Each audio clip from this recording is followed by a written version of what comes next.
الحسين عليه السلام قربة إلى الله تعالى.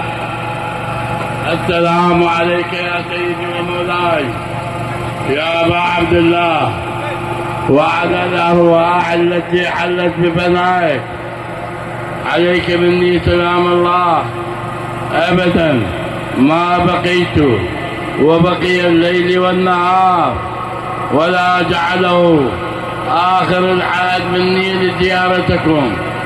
السلام على الحسين وعلى علي بن الحسين وعلى أولاد الحسين وعلى أصحاب الحسين ورحمة الله وبركاته.